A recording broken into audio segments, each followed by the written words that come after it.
In the early summer of 1944, the Allied advance across the Normandy countryside moved through a landscape scarred by shell craters, broken hedgerows, and the occasional abandoned farmstead. A thin veil of mist clung to the low-lying fields, and the air was heavy with the smell of damp earth and burnt gunpowder. It was in this bleak setting that a 6-man patrol from the 29th Infantry Division, led by Sergeant Michael Hart, stumbled upon an object half buried in the dust of a narrow, rumbled-out road near the village of Saint-Lô. The item was a battered leather briefcase, its surface scorned by scratches and the occasional dent that hinted at a rough journey. Despite its worn appearance, the briefcase bore the unmistakable insignia of the German Wehrmacht, a stamped eagle clutching a swastika, the letters OKW, Oberkommando der Wehrmacht, embossed in black ink, and a series of red and black stamps that marked it as official military property. The soldiers, weary from days of fighting, initially dismissed it as discarded loot, but the presence of the stamps and the quality of the leather suggested it had belonged to an officer of some rank. Inside the case lay a trove of documents that seemed,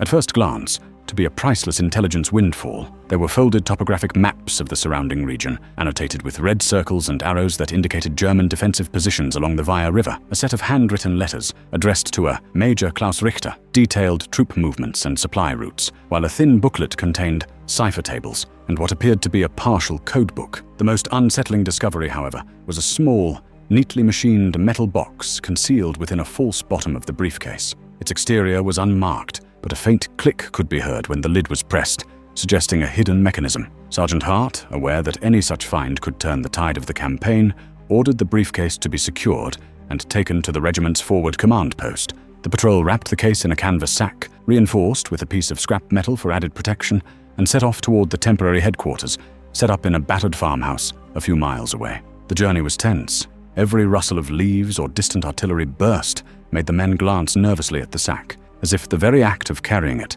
might trigger whatever lay inside. When the briefcase arrived at the command post, it was placed on a wooden table in the dimly lit operations room. Captain James Ellis, the unit's intelligence officer, examined the exterior before opening it. He noted the German stamps, the quality of the leather, and the presence of the hidden compartment. With a steady hand, he lifted the lid of the inner box. A soft click echoed, followed almost instantly by a deafening roar. The hidden device, a compact, high-explosive charge designed by German sabotage engineers, detonated with enough force to shatter the table, rip through the walls of the farmhouse, and send a plume of smoke and debris soaring into the night sky. The blast killed Captain Ellis and 3 other analysts instantly and left 2 more seriously wounded. The explosion destroyed not only the briefcase and its contents, but also the maps and coded documents that could have provided crucial insight into German defensive plans. In the aftermath, the regiment was left without several of its most experienced codebreakers, a loss that would be felt in the weeks to come as the Allies struggled to interpret enemy communications. German records later revealed that the trap had been part of a deliberate campaign known internally as Feuerfuchs, Firefox. Oberleutnant Karl Klein, a specialist in sabotage, had overseen the construction of the device. His war diary, recovered after the war, contained an entry dated 12th June 1944. Successfully planted a concealed explosive in a captured officer's briefcase. The device is designed to activate upon opening, targeting Allied intelligence personnel. Expect significant disruption to their operational capability. The entry went on to describe the method of concealment, a false bottom with a pressure-sensitive trigger, and the intention to exploit the natural curiosity of Allied troops who routinely collected abandoned German equipment. The incident prompted an immediate review of handling procedures for any items found on the battlefield. General Bradley ordered that all recovered objects be examined by a specialized ordnance team before being brought into any command area. New protocols required double-checking with portable X-ray devices and, when possible, a thorough visual inspection by a trained sniper or explosives expert. These measures, while not foolproof, significantly reduced the risk of similar attacks in the months that followed. In the years after the war, the briefcase itself was recovered from the ruins of the farmhouse and eventually donated to the National World War II Museum in Washington, D.C. It now sits in a glass case, its cracked leather and faded stamps a stark reminder of the thin line between a valuable intelligence find and a deadly trap. A small plaque beside it reads, "A German officer's briefcase, recovered near Saint-Lô, 1944.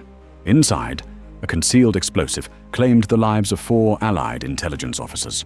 The incident led to the development of modern battlefield safety protocols. The story of that briefcase has become a case study in military academies, illustrating how warfare extends beyond tanks and rifles into the realm of deception and ingenuity. It serves as a reminder that even the most mundane objects can become weapons, and that vigilance, careful procedure, and respect for the enemy's capacity for cunning are essential components of any successful campaign. The lessons learned from that summer night in Normandy continue to inform how armed forces handle unexpected discoveries on the modern battlefield, ensuring that the sacrifice of those lost is not forgotten.